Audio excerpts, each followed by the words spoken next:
Well, Tasha and Russell, they both love reading books.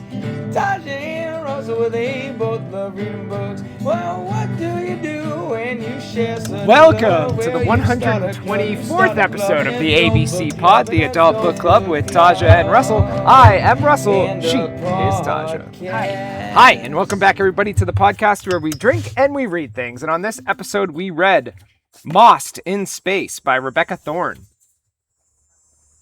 But before we get to that, Taja, it's been 1 week. So what has been going on in your life during this brief span of time? Not a lot, honestly.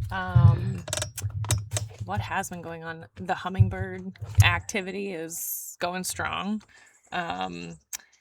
There's a nest of some stinging bee situation. I think a yellow jacket under our porch where we hang out and watch the hummingbirds. And on Thursday, was it Thursday? Barry, maybe it was Wednesday, someday this week, Barry texted me, actually called me at work and was like, the dog and I both just got stung, doing nothing, sitting there. And then they like have that facial recognition, like pheromone situation. So it like was hunting Barry. He killed it with the swatting Oh my God, racket yeah. thing inside the house, which, yeah. Anyway, he got stung real bad. Dog got stung, but she seems fine. She took it better than Barry. Yes. He said that multiple times too, actually. Nice. And then we're at camp. We are at camp. And that's pretty much it. Yeah. A lot of nothing happened. Yeah, if you're not watching on the YouTube, which sometimes when we do it this way together, it doesn't get on YouTube because it's different than how we normally do it. So we'll see if it gets there. But if you're not watching, we are outside, which is lovely. We're on the stage at our campground. And again, because of how the summer is going, how DragonCon's going, we wanted to try to fit in. Squeeze as many in as possible. Yeah. So we're doing this 1 week after the last episode, and then we'll get back to our every 2 weeks, which will give us 2 more before DragonCon because we have 2 books we want to cover by then. So yeah, for me, this week has been dominated by cosplay construction as that aforementioned DragonCon is coming up. And so I've been really busy on that. The not procrastinating didn't work, although it's not like, kinda did. Yeah, it's like I'm giving myself like Yeah. 5 or 6 weeks instead of 2. So that is something. Yes. But I mean, we talked about this. We talked about this when I was in Rwanda. I think that, which was April, was when Ben was announced. And it was like, oh, I'm going to do Yeah. that. And did nothing. So Well, there were other things going stuff on. keeps popping up. So yeah, so working on that. That's kind of my main focus. And aside from that, it's been about my mom. So I told listeners about my parents moving back. They heard them in one episode. I don't think I've shared that my mom is currently battling cancer. So we've been going to a lot of doctor appointments and things like that, trying to get her started on treatment. And that has been, this week was 2 different appointments for that. And she is currently in the hospital kind of preparing for that first treatment. So that's been a lot of the brain space that's been going on lately, and just kind of checking off all the boxes there as we get them settled in and everything else going on. So not great timing to move, but you know, it's worse than moving is finding out you have cancer in the middle of it. So Well, and being in a place where the healthcare and the doctors are possibly a little bit better is good. Yes, we do trust this plan a lot more. So yeah, so that's going on, and so we will just keep moving forward. And at this point in my family, we're not even going day by day. It's like hour by hour. It's like, stop making plans. Just, you know, as we get more information, we'll figure out the next move. So it's nice to, like, Maine was a huge decompression for me, where it's like, because they were still living with me at that point. So it was like, we needed that. And this is just another kind of like a breather, which is Take a great. little break. Yeah. Hand it off to somebody else. Hey, I have siblings. You deal with it. Yeah. So anyway, that is our quick catch up. And if you wanted to see this video or whatever, you have to follow us. And you can do that on Twitter, Instagram, or YouTube at Adult Book Club 21. That is all one word, Adult Book Club. And then the number 21 on any of those places. I will say, we're like looking at each other, looking at the video. It's like, I know. We don't know how to do this. Well, also, if we put it on YouTube, I feel like if we're just talking to each other, the YouTube, like, Are we we're not supposed to look at interacting. them? I don't know. Anyway, So on that note, we're going to move back to the book, which once again is Mossed in Space by Rebecca Thorne. And Mossed in Space, as far as I could tell, was the 9th fiction novel written by Thorne. Yep, I spelled her name wrong in there.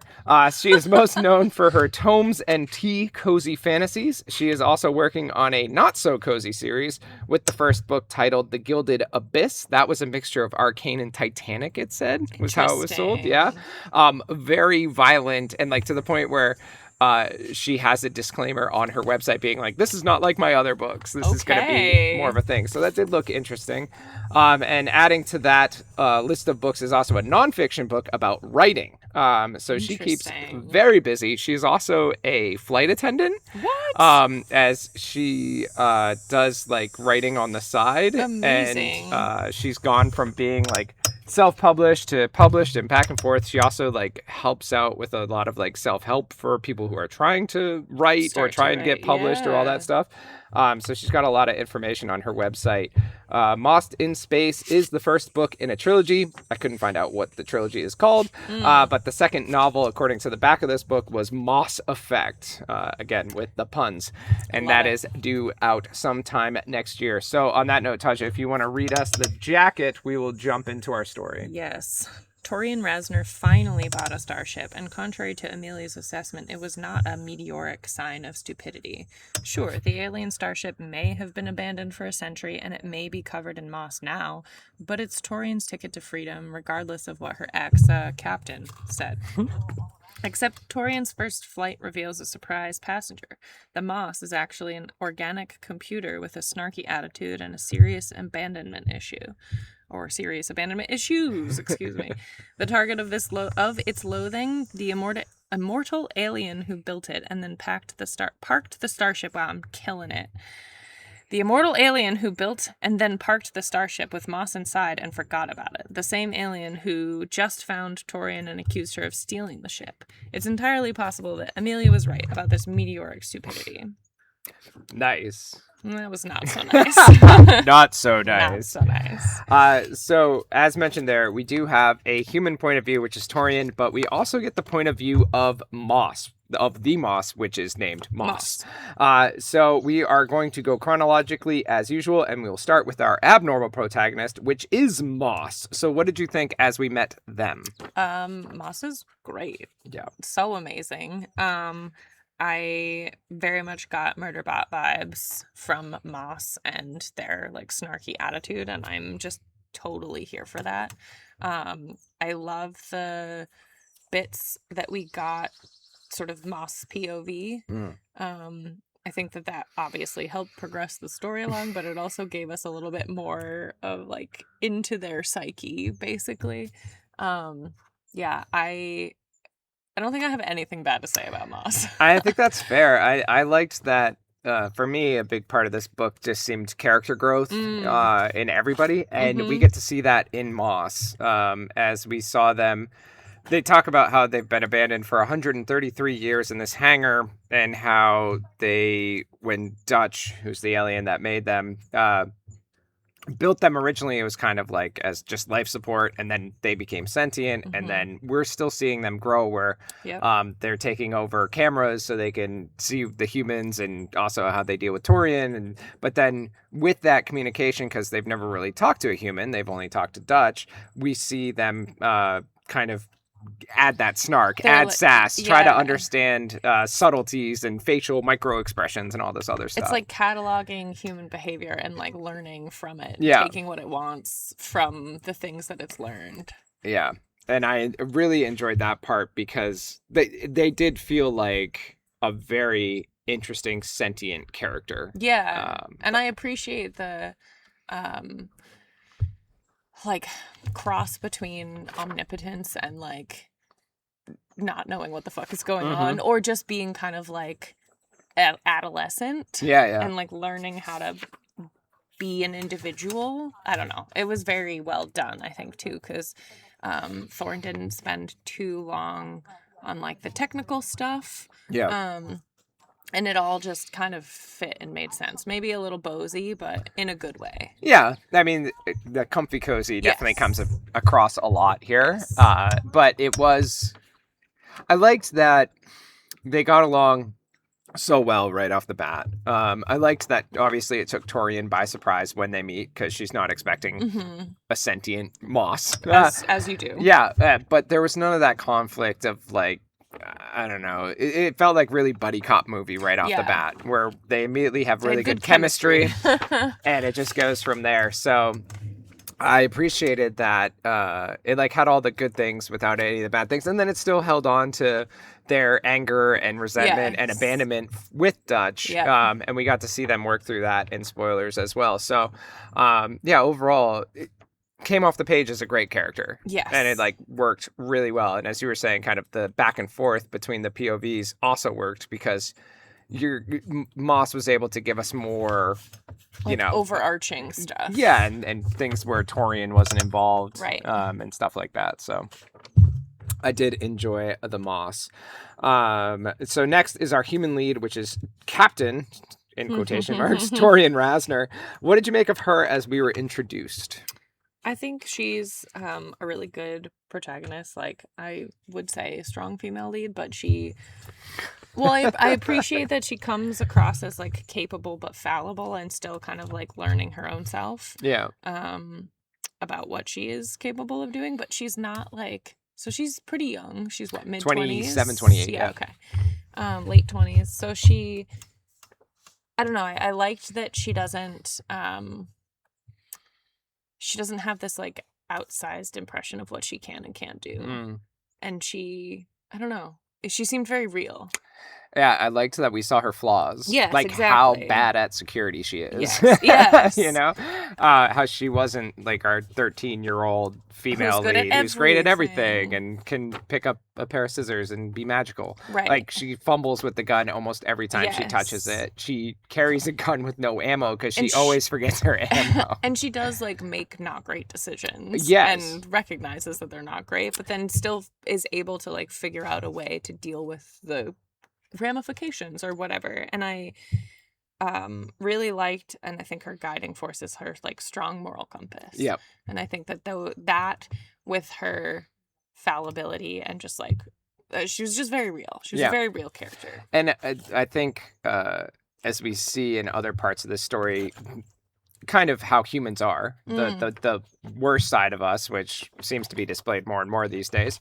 I think she was the exact opposite of that. And I believe even Moss points that out, or somebody does, where she's so self-sacrificing. Yes. She puts everyone ahead of herself. Yes. Her whole concern, everything she's done for the last 8 years is for her sister, because her sister has a breathing problem because of the recycled air on the space station, and if she stays there, she will die. Right. So she takes it upon herself, Torian does, to save up every dollar she can and buy a spaceship so they can fly to the only terraformed planet where she could survive if they're allowed in. And but then even too with like the incident that happened 6 months ago with Amelia, her ex-captain, not romantic partner.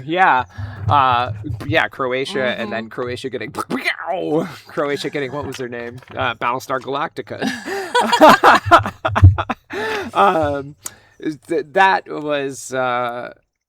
was just her showing how she would literally jump in front of danger for people. I think came across with the big and small decisions that she made. And I really appreciated that because it immediately endears me to her to see somebody that way. Again, we talked about it where we had that run of really bad protagonists where it's like, I don't like you. Character. I can't root for you. And this was, again, a great job of giving us someone that we could very easily get behind. But that also isn't like superhero level. Yeah. Which like can be fun, but I feel like all of these characters were very well placed in reality and definitely made you want to root for them. And this did feel like a situation you could put yourself in where you get so focused on the goal. Yeah. Like she basically did what people do to marry people and like did an online certificate to get her pilot's license, right? That was so fun. And then she gets in there and she's like, and they're like, oh, there's an autopilot. Thank God, right? That just does it, right? But also I love that okay, so I think the author did a really good job with that. The level of like not phoning it in because that seems like cheating, but the level of like making it some parts easy. Like it plays to the cozy, but also just keeps you on track with like the character growth and the plot of the story and everything. You don't need to get bogged down with like. Oh, and I love like when she's looking at. So the name of the ship is the Destitute. When she's first looking at it, and we're getting it from Moss's point of view for some of it, and they're like, "There's a 80% chance that she'll buy the ship, or she won't, or something like that." Like running through the diagnostics, and then it's like, "Oh, that." Her buying the ship is decreasing because she doesn't know how to actually start it. So like, let me light up a screen here so she can see like how to start the ship or like figure something out. Moss is like smart enough to know that they can't just like start talking right away. Yes. Like the chemistry, like the way that their interactions were right from the beginning. Yeah. Were fantastic. And even understanding that like, okay, I don't know anything about this person, but they seem nice. Yeah. And like, if they leave, how much longer am I going to be sitting in the dark here? So I like that there was a need on both sides, and they played off each other well. I wrote here, was she naive? Yes. Was she in over her head? Yes. Did that make her more endearing? Absolutely. So, that's totally valid. Yeah, she was constantly out over her skis too, where it just felt like she just kind of threw it all out there and was like, whatever happens, I'm sure it will be fine. Which, like, great to be optimistic, but she also wasn't just leaning into that. Like, she did try to learn to be a pilot. She is, like, making effort, and she is, like, good at solving problems. Yeah. And I appreciated Moss mocking her, basically, where he's like, oh, you're a human pilot engineer security / something else too, and they're like, it takes I've actually researched this, and it takes humans like 53 or 63 years to become competent or proficient in something. So you're very far away, and you picked too many things. Just kind of pointing out how master or jack of all trades, master of none. So but again, just a very easy character to root for sure.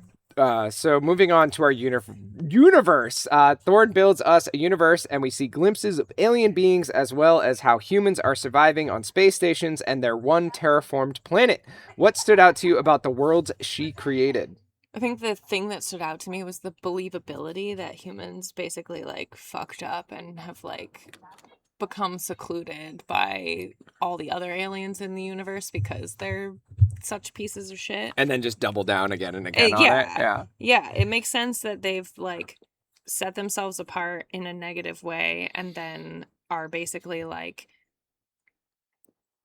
behind. They're less advanced because they've been shunned by the other aliens.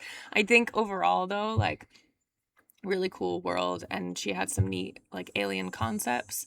I appreciated the sort of like Star Trek adjacent, like there's a federation kind of thing of, and that all makes sense to me from like what I imagine the future will probably be like. And I also can imagine that humans will have fucked up. So I think that definitely stood out to me, the believability of it and being like, this is the future of our race. Yeah, the first thing I wrote, humans still suck. Unsurprisingly, we still care more about greed and all this other stuff, and like, it's not really spoilers, but we learn that their one terraformed planet was done by the Nilarians, whatever, which is Dutch's race, who are super advanced, obviously. And then, similar to how we fucked up in the space stations, we tried to replicate their terraforming and were never successful. Right.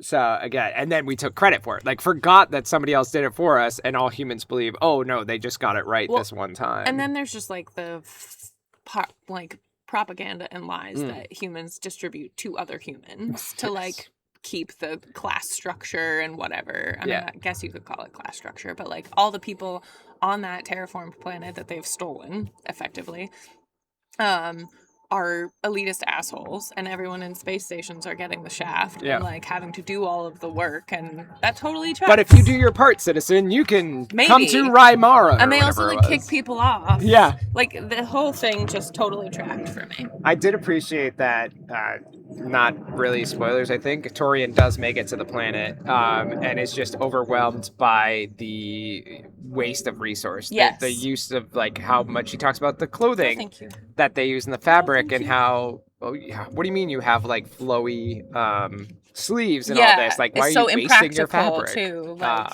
And why is this so soft? And why do you have puppies to make people happy? And things like that. So what stood out to me, aside from the human sucking, I thought she did a great job giving us a lot of different unique settings, Yes. even though we didn't go many places. Sure. Like even just the idea of how we end up at another space station, Yep. which ends up being Colony 4, and getting to see that and see how different it is from Colony 13. Like the idea that, yes, we're all humans, but when you put us in these isolated bubbles that, yeah, sure, there's still supply routes and you can travel between, but it's kind of like Things here, sort of develop differently. yeah, and you see that society kind of goes its own way, which makes sense. Mhm. So I did like that we got glimpses of different parts of the world, and like Yeah. while they stood out for their uniqueness, they still worked all together at the same Yes. time. So I thought she did a good job of like passing us around. Again, being low stakes.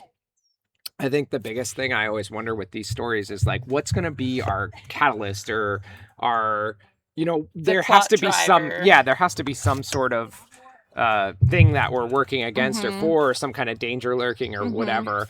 And so I thought she did well kind of with Torian trying to find that safe haven for her sister. And then with the exploring she does through that, like it all worked out well to like keep you interested because it's like, Yes. okay, it does make sense why we're here now. Yeah. Now you get to see another part of this. So Yeah, it was like cozy, but there was still like a reason for everything. yeah.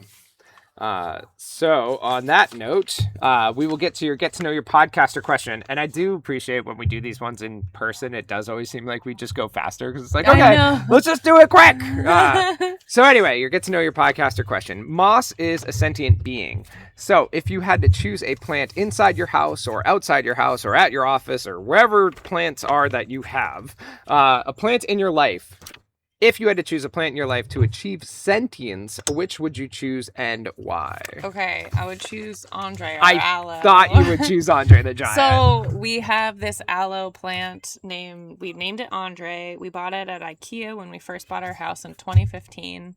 And Andre, who I'm gonna go for a they them because I think had been calling him a he, but then like he's had a lot of babies, so I feel like we need to be a little more gender neutral. So yeah, Andre, because he's like, they are so prolific. They've already sort of taken over the house. There's like 2 versions of him downstairs. We had to repot him, and we've done that so many times. He's out in the world, or they, whatever. Anyway, they is out in the world, and there's even one upstairs in a spare bedroom that like we talk about repotting because it's so huge and like massively overgrown, this giant pot that it's already in, but every time we look at it we're like, it's too daunting and we don't do it. So Yeah. I feel like especially that one upstairs probably already has some sentience. Like it wouldn't surprise me if we just like discovered bits of them like in other parts of the house. Yeah. And I mean, like, he's a boss. He's so strong. So like, strong. So strong. Lived for a long time and continues to spread, I guess. Yeah. Yeah. I kind of figured it'd be Andre for you. We have a similar plant that's like, it looks like aloe, but it's not. I don't know what kind of plant it is. I bought it at Home Depot. Similar ideas, like in just a tiny little thing, and then it like sprouted a leg, and I was like, okay, well, we'll repot that, and then that one sprouted a leg. Big pot, I love this. Let me grow bigger. So now we have that one plant is in 4 pots now. As like my parents asked me the other day, like, how many plants do you have in your house? I was like, 30, counting like this one as 36-ish. multiples, yeah. or is this all one? No, is this it like I count every pot as its own. Okay, that's it's now fair. formed its own life. So similar idea, like the thought of like I could put it different places, and like I could also like put it all in one place to get away from it if its sentience was driving me crazy. But my other idea for a little bit more off the wall would be our cherry tree. which we have out back. And the reason I bring it up is really I just want to know how this experience was, because we are quite certain earlier this summer, a bear decided to do like a blue back scratch on it because Amanda had trimmed it, and then we looked out and it looked crazy, and the branches, a couple branches were actually snapped backwards up over it, and we could see like a path that looked like a large animal had come through it. We assume a bear used it as a back scratcher for some reason. It doesn't bear fruit, so it wouldn't be like it was getting a snack. Right. But yeah, I'd want to know what happened there. So you need to ask the Yes. tree. Yeah. And then it could tell me. So, anyway. Let us know in the comments which of your plants should gain sentience, so we can discuss that later. And on that note, we are going to move into spoilers. But before we do that, we have your song. It goes like this. This is the part that we're going into spoilers. If you don't know the book, get out. Or you can stay because it's like comfy cozy and all that stuff. So like cozy. There's no So stakes cozy. here. Because this is the part that we're going into spoilers. It's time to learn what our little bit of conflict was all about in spoilers. Torian is rejected for citizenship on Rymara because she is too old at 27, according to the headmaster of the university. She is pissed off at the careless use of fine resources she sees on the planet, knowing how much people on the space stations are suffering. Dutch and Zen, two aliens, follow her to the planet and offer her and other humans sanctuary on the derelict Nilarian space station Vesa. It has been abandoned for centuries, and as the last Nilarian, Dutch believes it can be mutually beneficial. The humans need a place to stay, with Moss taking over the life support on the station. It will be a sanctuary to any that have Hallion's disease, like Torian's sister. Hallion's disease is a breathing disease caused by the low-quality recycled oxygen on the space stations, which Moss is much better at. They will let you know. Dutch also knows that Vesa needs repairs, or in the next century or two, it will be destroyed. Torian is overjoyed to know she has a place where her sister could survive and heads back to Colony 13 to retrieve her. The ship breaks down again on the way back, and her SOS is responded to by her old captain and definitely not romantic interest, Amelia. She tugs the Destitute to Colony 4, where it can be repaired by a mechanic genius named Lyric, who Moss invites along to Vesa as well. While waiting for the ship to be fixed, Amelia finally opens up to Torian about why she was so distant to her after they shared a kiss. Scared to show weakness and of losing Torian, she pulled away after Torian was almost killed protecting her. Amelia tells Torian that she was born on Rymara and was shipped off-planet after her test results were switched with a rich family's son, so he would be allowed to stay. She knew the lies of the planet, but couldn't bring herself to share her story and how she knew the things she did with Torian until now. Torian leaves Colony 4 in a much better place with Amelia and invites her to Vesa as well, knowing that they can still be great friends even if romance isn't in the cards. On the way back to Vesa, the Destitute is attacked by sentient space eels known as Keel. The ship is able to repel the attacks, but the group realizes these beings were created by the Nilarians to protect their planet from outsiders and are the reason why so many human ships are destroyed in this nebula. Torian believes she has given Amelia a safe route through the creatures, but is wrong. When Amelia doesn't make it to the station, Torian sets out looking for her and finds the ship dead in space, with no power and the crew freezing to death. Torian is able to tow them back to the station, but the Keel continue their assault on Amelia's ship. Only when Dutch makes himself known to the Keel do they confirm he is Nilarian and stop their attack. Dutch then convinces them to change their orders so other ships will be able to approach the station in the future. The story ends with Amelia and Torian sharing a moment in one of the gardens of Vesa, and as they are about to maybe kiss again, Celise storms in and ruins everything. Maybe there is still a spark between them, who knows? In the epilogue, we see Dutch, Zen, Torian, and Amelia get launched from the station in an escape pod heading for the nearby Nilarian planet Verdun. So Hijinks will likely ensue. Right. So let's get into our secondaries of both human and alien origin. So Torian's two main concerns are her sister Celise and not romantic relationship partner Amelia. What did you think of these two characters? So Celise for me was like a little bit of a meh. Ooh. Only because I feel like we didn't really like get a lot of her in this book. I feel like there's definitely room for her to grow on me. I liked the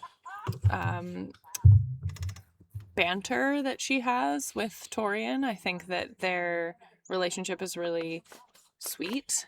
It's obviously very caring. They love each other. And they're good siblings. I mean, Torian, like you were saying before, is so self-sacrificing, but I also think that Celise has also a really strong moral compass with her. Like, I need to be around people and help them because she's a doctor. And like, I applaud their I don't know, with their powers combined, they can, you know what I mean? Like, Yeah. really help a lot of people. And, yeah, I don't know. I definitely could see her becoming not a favorite character, but I could see liking her. I just feel like we didn't really like spend too much time with her. Yeah. So I feel really like took her she off. definitely had older sibling syndrome Energy. where she had to like try to keep them both grounded. Yeah, Like and like to offset Torian's like extreme optimism, she yeah. like had to be pessimistic. Yeah, Torian's head is way too far in the clouds, Mhm. and Celise definitely feels like the one trying to Be a realist and like remind them Mhm. that the world sucks. Yeah. Let's not be so naive. So, Right. That's true. I did appreciate their kind of back and forth when we did see it. Like a lot of our time is spent talking about Celise Exactly. instead of So actually with her. Yeah. And when we do see her, we do get that Mhm. pessimistic side where she doesn't necessarily believe Torian Right. about the sentient Anything. moss or the space station, all Yeah. this other stuff. I will say what I liked about her, which you touched on, is that that serving attitude where she is only agreeing. She doesn't care that she's dying, or she Right. does, but her thought is, I'm going to help as many people as I can in the time For I have as long left, as I can. because this space station could use all the help it can get. She only agrees to go to Rymara, not to save her life, but because there she could maybe study with other people, About the disease that she Yeah. has. about that to try to find a cure. So it's not really about saving her. It's once again saving others. And Yeah. even once she goes to the space station, she only agrees to that because now she can do her studying there with some of the aliens helping her, especially Dutch. But also they're going to bring other humans there and like she'll Revive the space station. and they'll need a doctor. Yeah, So yeah. she will have a She'd be purpose. She useful. talks about how she already knows like quite a few families who could help out with the different areas Right. of need there that would also fit in. So like there's some of that too where you're creating a space that will really help others, like doing the most with her life. So I agree with you. There could have been more from Celise. We could have gotten to know her better, but in the time we had, I thought a lot of it worked out. I liked in the acknowledgments how she mentioned that they originally started off as like a romantic interest for each other. And then she just knew that the dynamic wasn't working properly and then shifted to the siblings, I which think that worked a lot better. Yeah. And yeah, I agree. I thought that, I mean, obviously not reading how it was at first anyway. But, Right. Well, I think that it gives so much more credence, I guess, to Torian's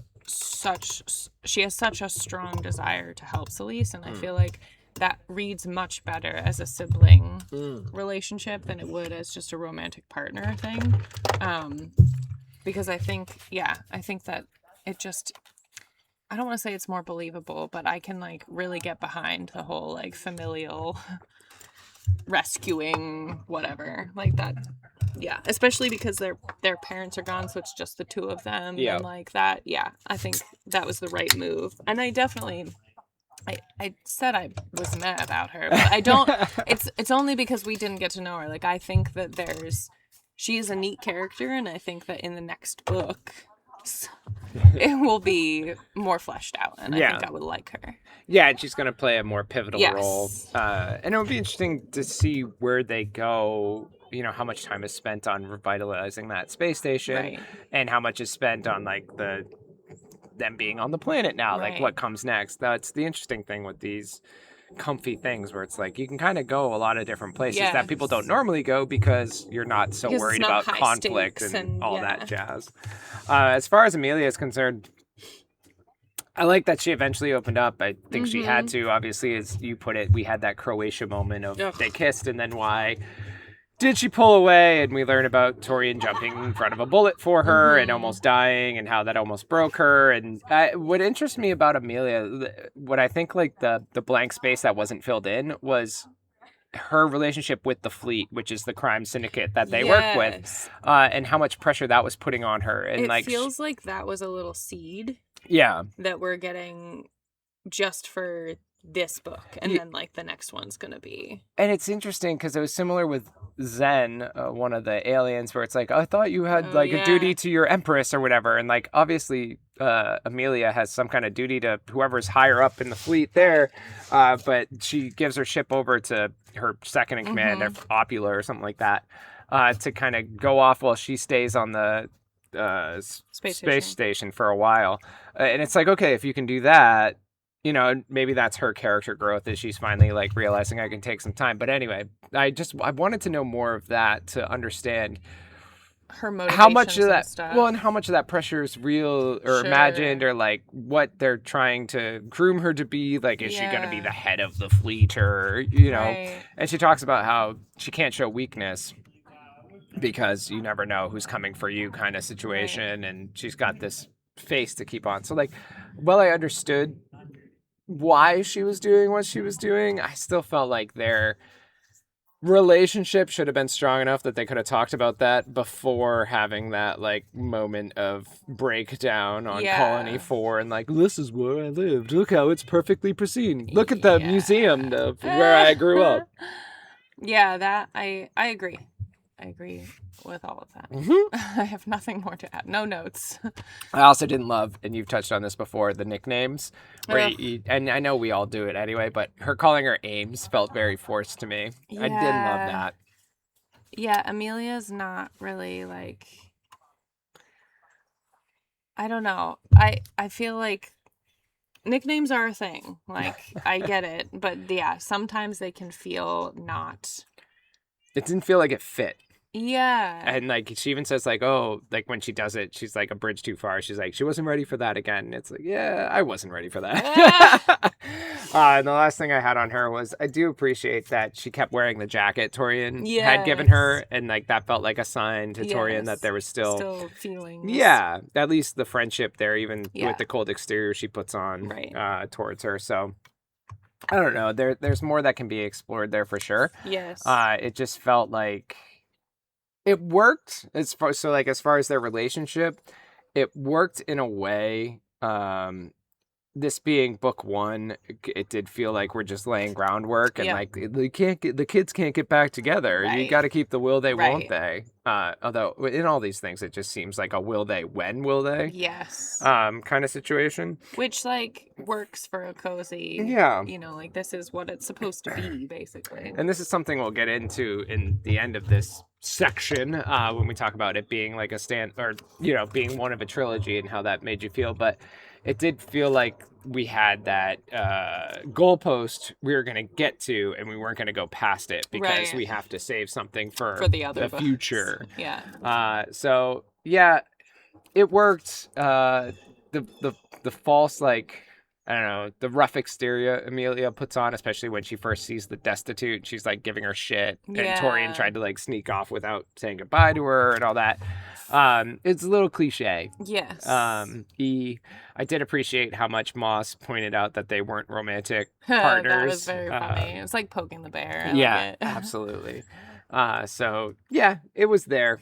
I don't think I needed the romance. I think I stick with the book. Human romance is, what does it say? Human romance is ridiculous. Yeah, and I feel like yes, I agree that it was kind of like a cliche. A lot of the things about it were cliche, but as far as like as advertised, you know, like a cozy romance kind of thing, it wasn't so heavy on the romance that I was like annoyed by it. I need to get sunscreen so bad. Okay. I'm just like burning. That too. Okay.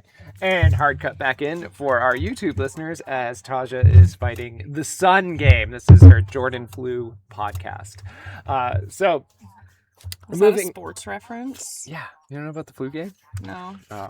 Sorry. It's like It doesn't matter. Let's not digress. But yeah, that's it. Anyway, so moving on, let's get to our aliens. So we see a few different representations of alien species in our story. The mains being Dutch, who is Nilarian, Zen, who is Draic, and Nazra, who is Tusil. What did you think of these characters and their species? I mean, I loved all of them. I think if I had to pick a favorite, it would be Zen.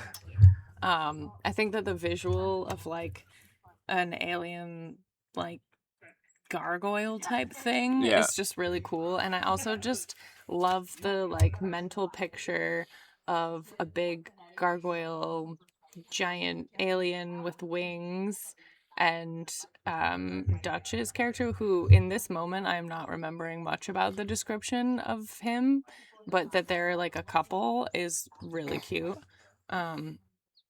Yeah, I think that it was neat that there were different kinds of aliens. Obviously, there will be different kinds of aliens in a space book, but I appreciated the whole Nilarian sort of through line. Yeah. And that we actually got to meet one, and he's like all alone. And I don't know. I think overall I like them as characters, but also I think she did a good job creatively coming up with things that weren't just standard stuff. For sure. Nilarians, I think, are basically like humans except a little bit longer limbs. Yeah, and maybe some different hair features. color, their hair colors change. Their hair color changes based on their like attitudes and emotions like and stuff Jewel like that. from Farscape. Yes. But cooler. So yeah. Anyway, so what I liked about Zen, I liked how he met Torian. Yes. And again, with the propaganda about how, and we learned that there's like the forgotten history where the Draics were brought in to protect the Nilarians because, of course, the humans centuries ago wanted their stuff. Yeah. And so the CSS, the Federation, was like, okay, we're gonna put people here to protect you because the Nilarians, they're the smart people. They're not good at protection. We'll bring in the Draics. The Draics are like security. So they've been taught that like all Draics are ferocious and all that. So when she first runs into Zen in the space station when she's exploring it by herself, she shoots him not once but twice. Only one of those hits. Well. Yeah. No, and of course it does nothing to him. He said it like tickles or whatever.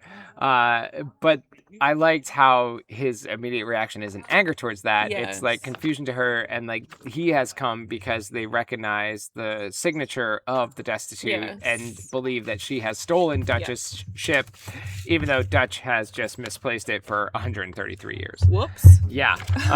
And that kind of whole back and forth. Like I liked how there was an understanding between all of them that is quickly come to, again, being the cozy. And I think it took me a while to like get into the cozy feeling because I was waiting for the other shoe to drop. With these aliens. With these two specifically. Like I was thinking that Dutch wasn't as like benevolent. And especially because so Torian gets brought to the space station because there's a problem with the ship and it just reverts home basically to like get repaired. Yeah, brings her there, and then Dutch repairs it, and then it breaks down again the same piece. And I was like, okay, was he nefarious? Sabotage, Exactly. Did he mean to do that? And they kept saying, oh no, it's because the space station has been derelict for centuries, so obviously the parts there are like not good anymore. It's not top quality, so They're it just expired. Kind of rusted out on its own or whatever, and that ends up being the case. So that was hard for me to get past because I just didn't believe it. Like, no, there's more here. Well, I think it's hard to like go into something like this and not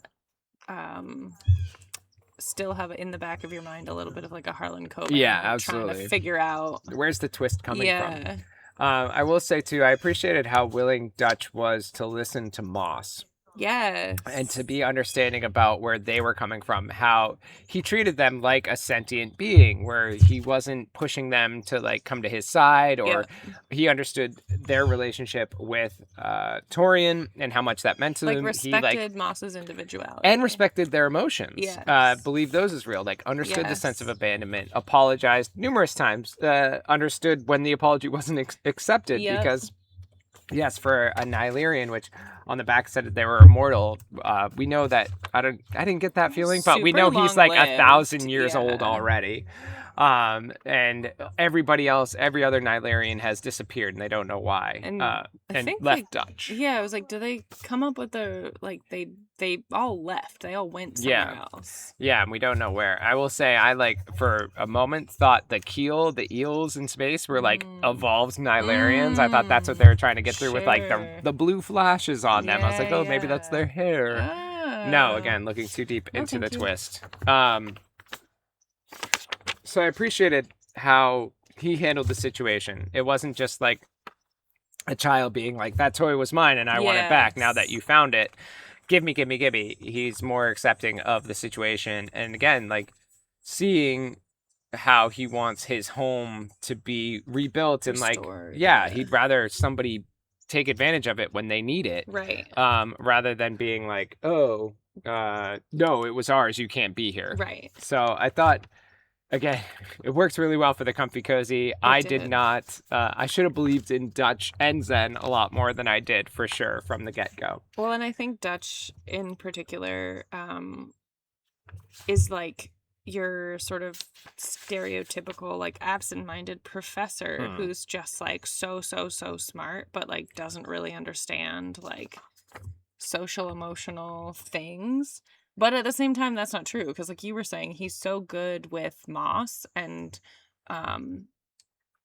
recognizing what he needs. He's good with stuff's in front of him. Yeah. As he kind of mentions, like he's quick to forget things. And like he does say that they searched for 3 decades for Moss and he just couldn't remember which space Right. station they left him on.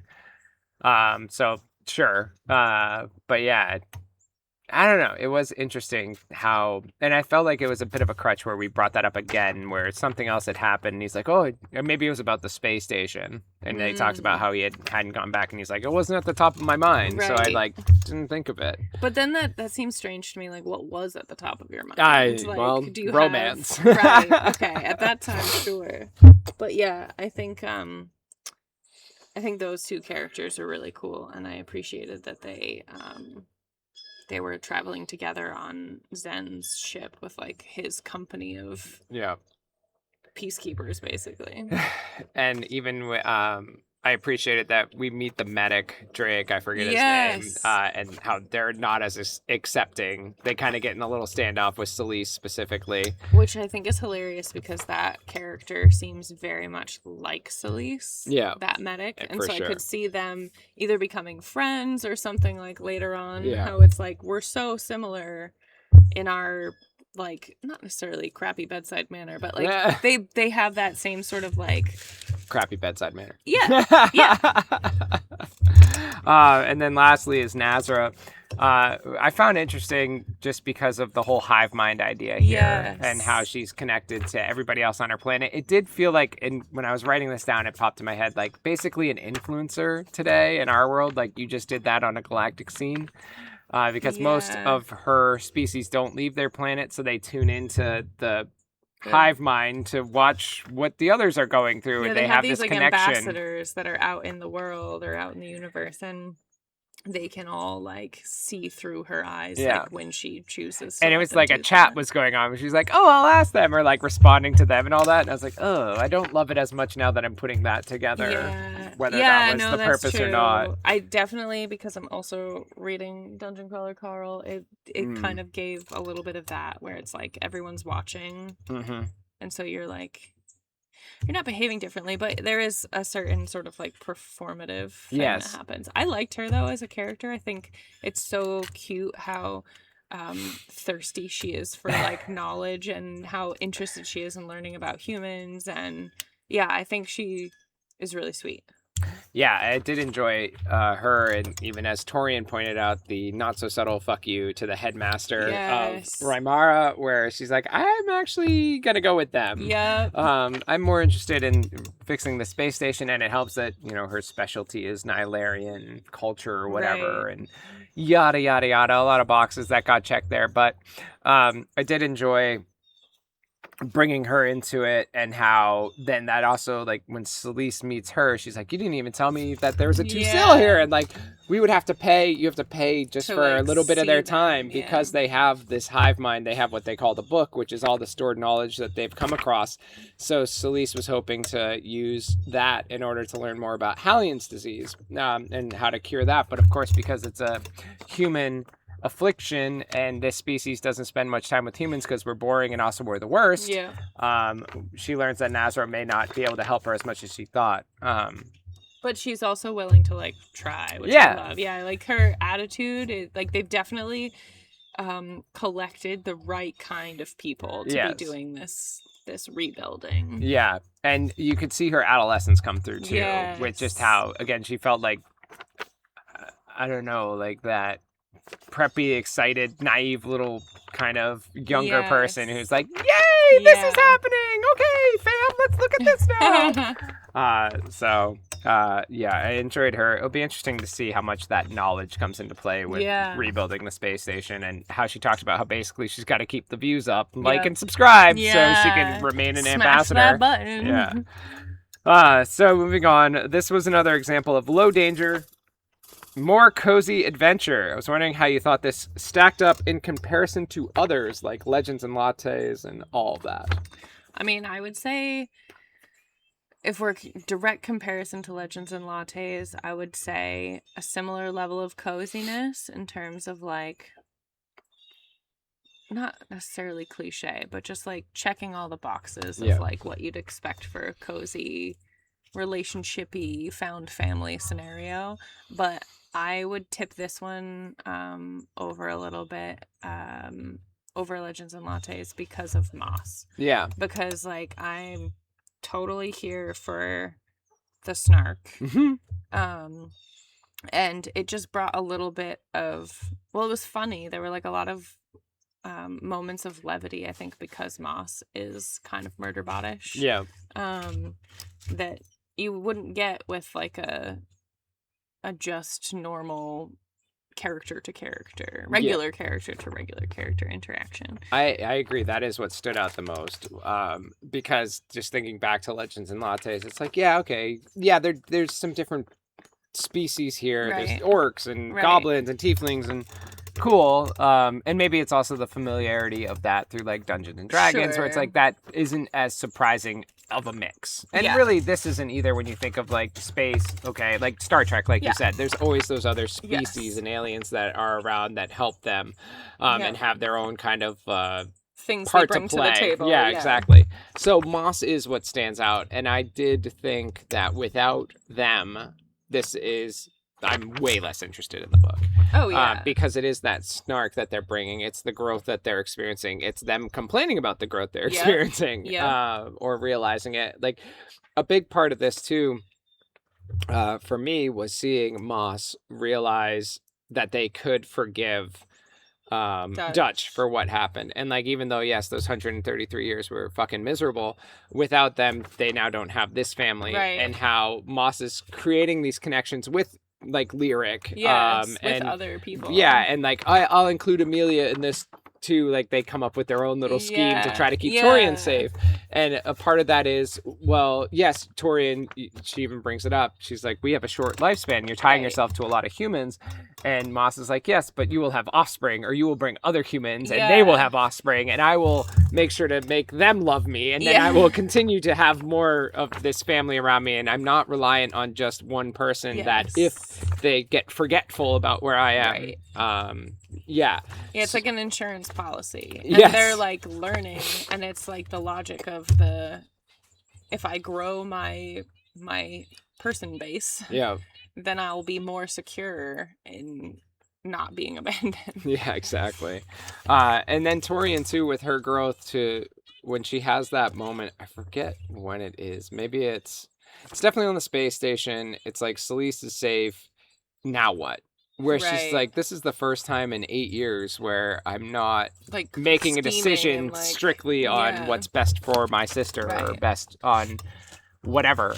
So I enjoyed that she gains a little freedom there and can now kind of question what's next for me. Because yeah, everything I've ever done has been about gaining enough money to buy a spaceship to do this for Celise and make sure she's safe. And now that we've done that, yes, she has this giant project of rebuilding the space station and what her role in that is. But like the bar has been moved. And it's like, what does that mean for goal me? Like, line. who am I? Yeah, Right. which one of those 17 different Right, things that adjectives am Moss I going calls to me, use? yeah. So I liked that kind of they both grew exponentially here, Yes. and they're trying to figure out where to next. The other thing with Moss that I appreciated was AutoNav. Yes. Through their discussions, And steals some of their engine. code, an engine, and starts gaining sentience, and how they talk about how the conversation with Torian, Torian's like, maybe let's be nice to things whether or not they have sentience in the future anyway, because AutoNav is upset at Moss because they're mean. And it was just interesting to see that growth too, and how AutoNav was very much a child, where it's like, fly, space, fly. Yes. A little bit of like a puppy dog of like Yes. squirrel. Made me happy that Moss wasn't that way. Yes. But I also appreciated like Moss's growth in terms of recognizing that like if the sentience of Engine and AutoNav had happened ages ago, he would have like not been alone, or they would have Yes. not been alone. Yeah. And I don't know, I appreciate the growth that everyone had, but yeah, Moss in particular, and also AutoNav. They were learning. They were. What did you think of Pete, which ends up being this like little fox-like So robot that they put Moss on so that they can travel around the space station? Loved the name. Yeah. I also loved that they kind of had to talk Moss into using it, and that they kind of did it begrudgingly, but also were like clearly at the end, like seeing the benefits firsthand of that method. I think it was great. It was a good solution. I appreciated that they designed it, and this was definitely Bose, but I'm okay with that. They designed it in a way that it like is gonna be not obvious. Like it can be its own thing. Like it doesn't need to be something that Moss is inhabiting or whatever all the time. It reminded me a lot of when and this is the second time I brought this up, the EMH in Voyager gets his little hollow emitter that he Projector can thing, just like yeah. go wherever, and that really opens doors for him. So I feel like the same thing's happening with Moss, where now the universe is their oyster. I mean, not that it wasn't before because they're on a spaceship, but it's different. Yeah, I appreciated that it allowed them to be touched and actually enjoy it, as it took on like the characteristic of an animal, whereas before it hated being touched at all, and then because Torian accidentally bumps it or something like that, it's like, I begrudgingly liked it.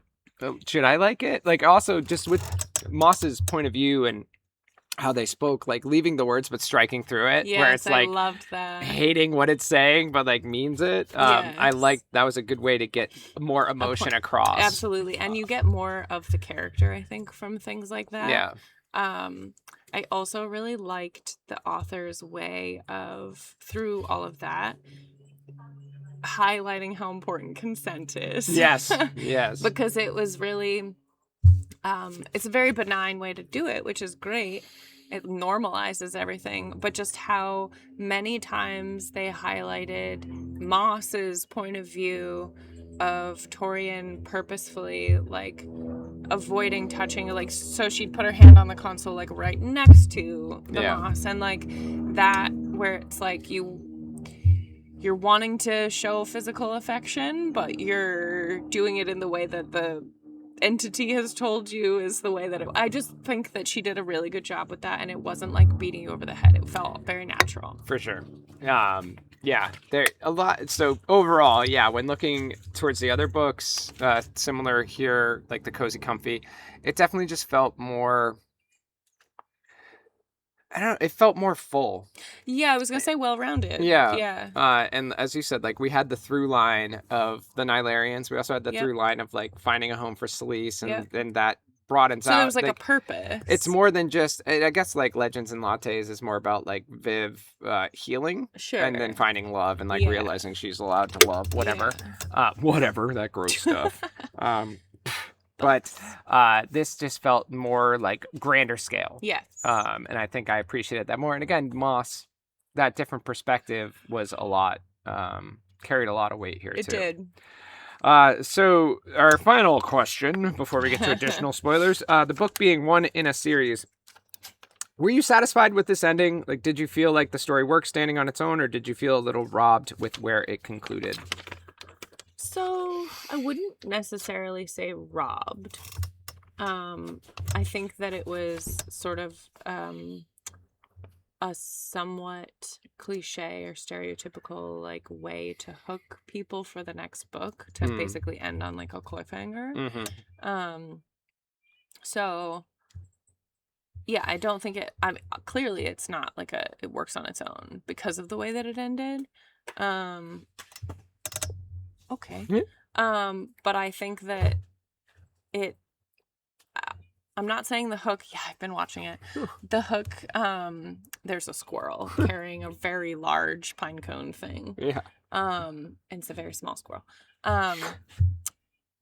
I totally lost my train of thought. The hook. Right. Ending. So like, I wanna read the next one. Mm-hmm. I think that she did, create a thing that is meant to be and clearly meant to be multiples. But yeah, I think that the ending on a cliffhanger, like they just got shot down to the planet, is a bit of a cliche. It made it feel episodic to me. Yes. So it's like, okay, we just did the pilot episode, and now we know our crew. Yeah. All right, and now next time on Lost in Space, you have the crew is now getting shot into a planet. Yeah.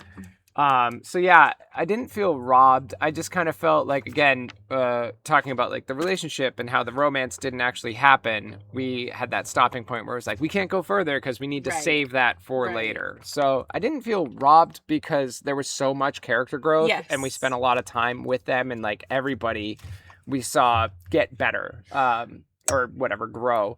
So that was fine. There was still like a little bit of conflict with the keels, the eels in space. But it wasn't like dire straits. Right. I think that if it wasn't an episodic feeling to the end, it could have worked as a standalone because like you're saying, everyone was really like flushed out. Yeah. Instead it was like, we're going to use the epilogue as a prologue for the next book and tell you what you're going to be prepared for to try to, again, hook you, which we've talked about. That's what a prologue does. It's like, hey, here's a little bit. Yes.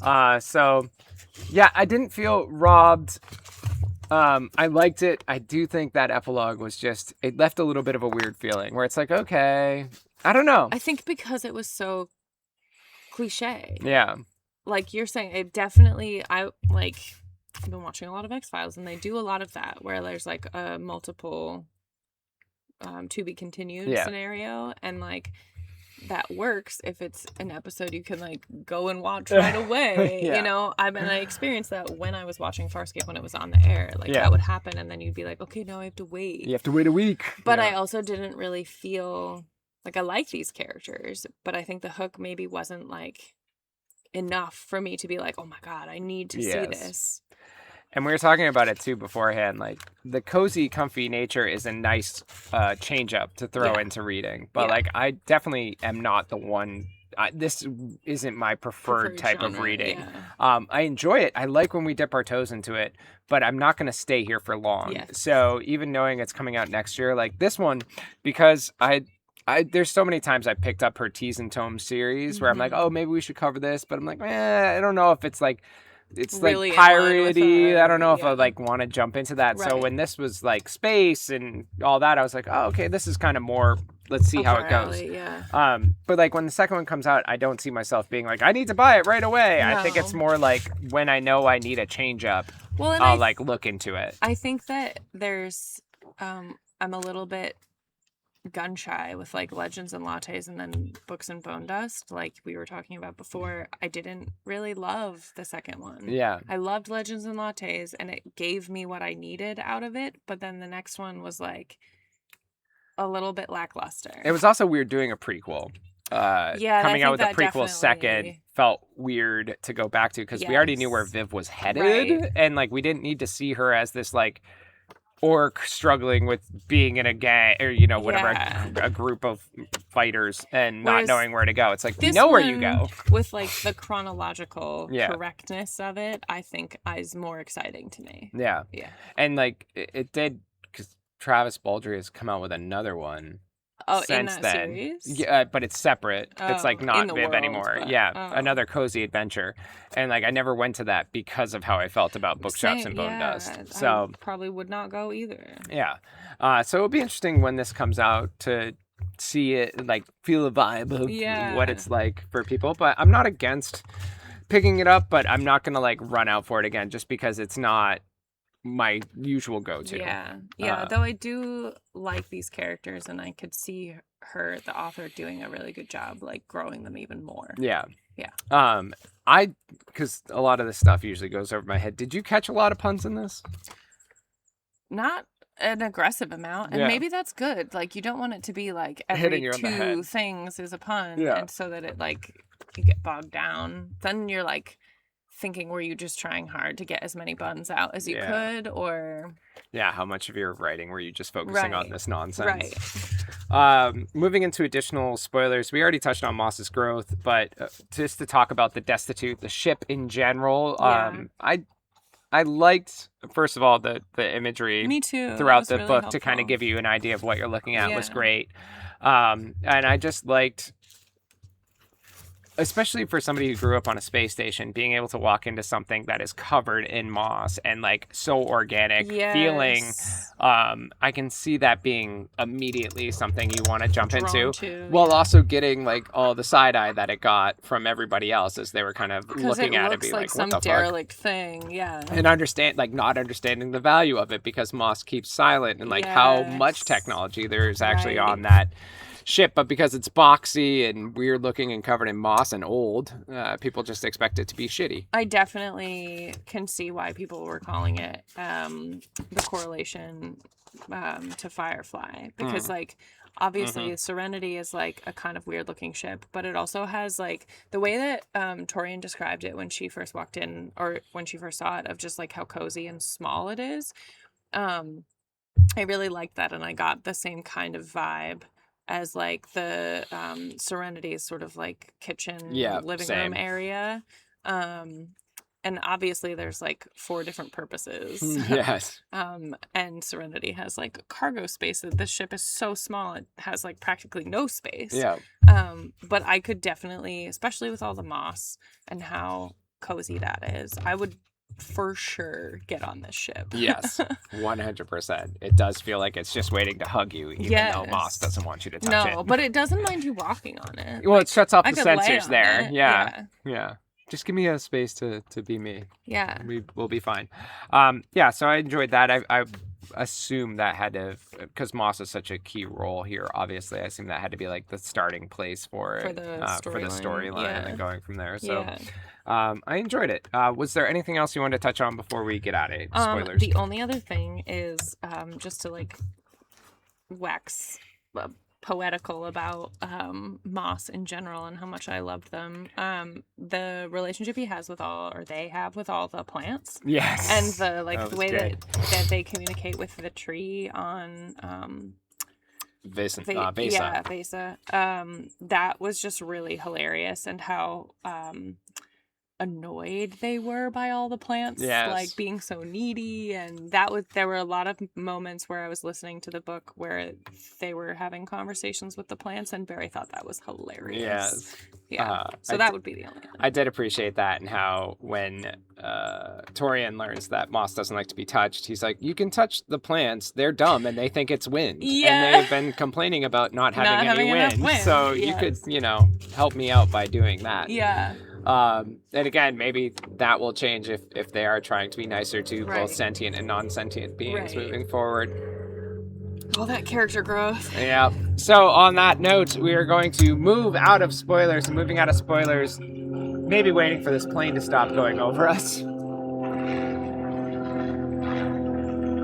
Did you look at the radar earlier? I did. Okay. So it doesn't look like we're going to get rain, but it has gotten darker It's while we've been very recording. ominous, I was yeah. like, how are we going to handle covering all the equipment so quickly? Run away.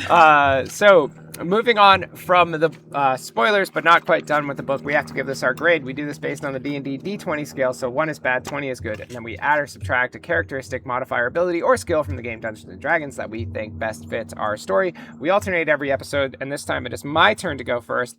So for me, for a lot of the things we've talked about, and we touched on this before, where like character growth is a huge thing for us. Like we read these stories for our characters. Because if you have a bad character and a good plot, who cares? Right. If I can't get behind them, as we've seen in other stories, I struggle to actually care about the book, get into it. Like that's where they make the story. Yeah, so that's often. where the credence is given and everything. So for me, I'm giving this an 18 on the dice because there was just so much to it that I liked. I think my main takeaway from it is just it's a good change up, but I don't see myself staying long in here. It was very well written.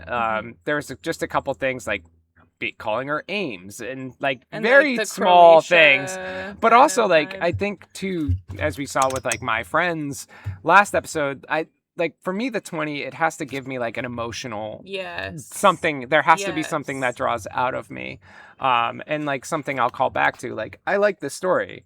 I think a lot of people will like this story. It's comfy, cozy, and great, but in 6 months, I don't see me being like, oh, you know, I had such a response to that. So that's kind of where I take the points away. But I am giving it a +2 for charisma because, as we touched on just in spoilers, like the addition of Moss and how that stood out, how they stood out and changed this story to where without them, it would have been so much different.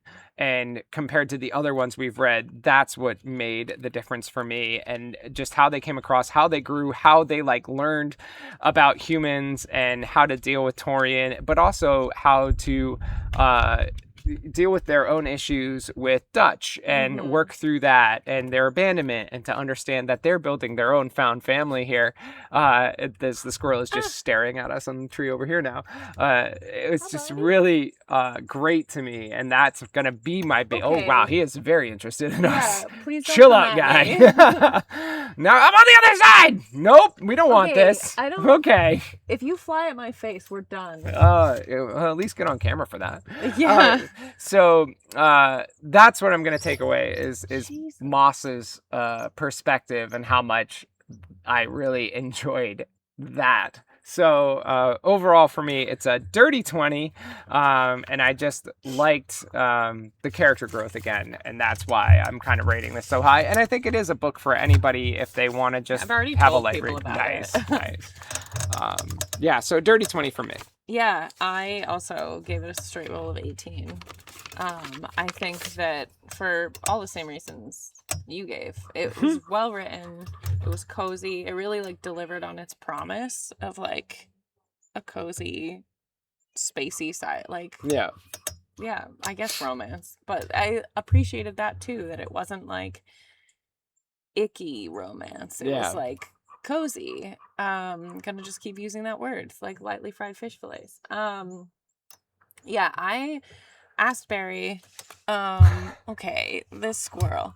I asked Barry what he thought the roll or the modifier would be if I wanted to roll for snark. Nice. And he suggested performance. Okay. So I feel like your charisma maybe makes a little bit more sense, but I'm giving it a +1 performance because specifically for the snark, I really just appreciated the banter and the chemistry between Moss and Torian, and actually all the characters, really. Interpersonal relationships were quality in this book. So performance does feel a little weird, because it wasn't like these people were pretending to be the way that they are, but I do feel like it's valid for the snark. Yes, nice.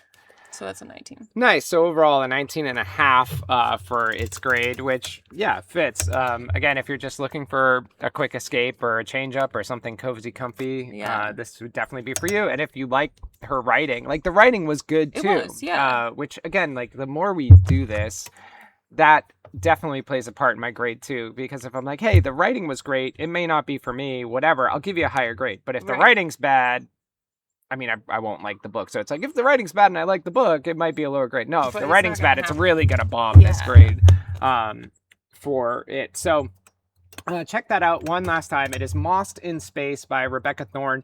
If you're into pirates and tea, she also has, I think the first book is A Pirate's Life for Tea or something like that in the Teas and Tomes. Yeah, puns everywhere. So check that out. You can literally find it anywhere you want. And on that note, we are going to move away from the book, but we're not yet done as we move into our segments part. This will probably go fast as well, as it's only been a week and we had to read this book. But Taja, what else have you been getting into lately? Dungeon Crawler Carl. I Yeah. listened to it all the way here. I don't actually know how far along I am. I feel like I'm probably close to the end. So it's the 8th one. On the way here, as I usually do when I'm listening to this series, I get really like heated and like make a lot of gestures and like say things out loud. I was like clapping in my car. Oh my I cried gosh. a couple of times. Like it's just, it's absolutely wild ride. Yeah. These books, but he's such a creative author. He's also a little unhinged, and I love that. So yeah, I'm enjoying that. Nice. And for me, I finished The Hero of Ages by Brandon Sanderson, so book 3 of the original Mistborn trilogy.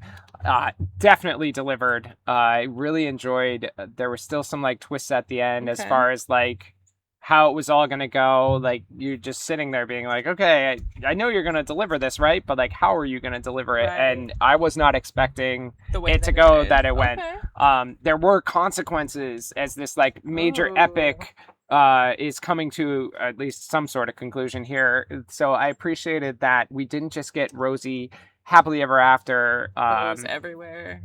Like, yeah, exactly. It was really well done. I really enjoyed it. They're coming out with a TV series for it. So I'll be interested to see how that's portrayed. And, you know, it's still a long way to go. Right. But I'm excited to see it in other forms. As always, his writing is just so well thought good. out. And like a really cool thing, a character at the end is like calling back to different conversations that they've had, and the character's name is Sazed, and they are a keeper, which means it's similar to Nazra's role in Lost in Space. Like they keep the knowledge for humans, and it's their job to spread that knowledge once it's safe again. Interesting. And so Sazed's specialty as a keeper, because they all have different specialties, Sure. his was religion. And he's talking about, towards the end of the book, he's referencing different religions that he had preached at different points in the other 2 books. And what I appreciated was, in the moment, those felt very normal and like, hey, you're feeling this. I know 300 and something different religions. Yeah. They would preach about art, and that seems more about you. Or like this, let me you know, try to sell you on a religion today. So here's this one. And so they brought up those conversations that happen in book 1 and 2, and it made sense for why they were bringing it up in our conclusion, or towards the end of book 3. So like, I liked that sort of planning out, because I don't know how you fucking do that. That's like it's stringboard. Yeah, it's one thing to like write the first draft and then be like, oh, we can make these tie-ins in this story, but to be like, oh, okay, no, I've got this whole thing planned out, and I'm gonna make sure that and it's not like the game changer, you know. If they weren't there, it wouldn't be like, oh, but just the fact that they're there just gives you an added level of like, oh, that's impressive. Nice. Writing. Another reason why I'm not an author. So no, he is like next level though. Yes. So the Mistborn trilogy overall, great. Obviously, I mean, everyone talks about it. So I really need to do that. A lot of good stuff there. And moving on from that, we have something we forgot to talk about beforehand, but thankfully we had touched on this last episode. So our random recommendation is going to be one that we both read and talked about, but have never recommended, and everyone else on Bookstagram has. So it's Red Rising by Pierce Brown. And Taj, where did you come across this? Was it just through Instagram? Because I got the recommendation from you. Yeah, I think it was just social media stuff. The cover was like really enticing. Or maybe it was a book talk thing. Ooh, hello. It might have been a book talk thing. I don't remember. Like, I don't think I watched something where someone was like, here's the plot, whatever, until after I'd read it. Nice. But yeah, I love that book. Yeah. I love that series. So it's sci-fi. It's set in the future where we've colonized Mars and other planets in the solar system. Humanity has spread out, but it's still about class structure and about how trying to better yourself. Again, you have only so high you can go. Yeah. And the point is it's a color-based system, and based on your color is like your job or where you can go. So like golds are the elite and red is like the miners and like the very low-level workers. So Red Rising is about somebody trying to rise above their station, and we follow this character through their growth. And I will say, like, as I read them all in succession, 1 through 3, because there's 6 in the series, and more coming, I think. And reading them that way, there are a little bit of his like tricks or like things that Pierce Brown falls into where it's like You can waiting for catch the it twist. coming, yeah. It's like, okay, you've kind of done this before, so Yeah. I'm not going to believe you yet when you're Right. leading me on with different situations. Yeah. I will say, as the story goes on, a lot of great characters. Like the first one, Red Rising specifically, is basically like your Hogwarts setup, Yeah, with like a school where you're sent to like a school to develop and all that, Yeah. but the stakes are way a lot higher. higher. Yeah. So it is, I think, categorized as like militaristic sci-fi, Yeah. which makes sense when you get into it. Like there's a lot of battles and Yep. like scheming and plans Yep. like that. There's a lot of just like spy work, and it's really there's probably something for everyone. Yeah, I was gonna say it's very intricate, but there's also like fantastic character work. Yeah. And characters that you like come to really care about a lot. Yes. And then the stakes are so high and there's consequences to things and like people die. Yes. People that you really like die. yes. And it's rough. Yeah, it is one of those situations where it's like, if this guy goes, I'm fucking Yeah. out. It's kind of Games of Thrones in Yeah, that way. absolutely. Like, So, yeah, a lot of people talk about it. I'm sure you've heard other people talk about it, but we haven't yet. And guys, 124 episodes in, come on, give us a break here. So again, it was Red Rising by Pierce Brown. You can find that everywhere. I think they're also developing a series or a movie for Ooh, that, interesting. or it's been Okay. something that they've picked up and put down quite a few times. So that is coming in many different ways to you. And on that note, we finish with what's on our next podcast. And this is one that I've had sitting around for a little while, as it was like an add-on to a Thrift Books to get the free shipping. But at the book sale that we went to, we actually found 2 copies of it, which would have been cheaper for me, but that's okay because Nern, avid listener Nern, got a copy as well, so she can join us in this read. But this was a recommendation from our friend Angie that she was recommended to by one of her friends. So we are going to jump into this. It is an older book, but it is A Canticle for Leibowitz by Walter M. Miller Jr. And what's interesting about this is it's a story that takes place over 3 different timelines, and it's about let's see what it says. The atomic flame deluge was over. The earth was dead. All knowledge was gone. In a hellish barren desert, a humble monk unearths a fragile link to 20th century civilization. A handwritten document from the blessed Saint Leibowitz that reads, "Pound pastrami, canned kraut, 6 bagels, bring home for Emma." And so it's kind of, it spaces out on 3 different timelines about this, and the story goes on from there. So very interested to get into it. It says it's a prophetic bestseller, so we will see how that goes. Once again, it is A Canticle for Leibowitz by Walter M. Miller Jr. So catch us on that one, where we'll be back on Zoom and a more standard recording for that. Hopefully this one comes out well, and hopefully you can hear us over all the bird song and changing weather patterns and equipment working all around us. What's happening here? But yeah, that means that is it for this one. Just a quick episode for you guys. So thanks for coming and hanging out with us as we camp. So this has been the 124th episode of the ABC Pod, the Adult Book Club with Taja and Russell. Keep reading.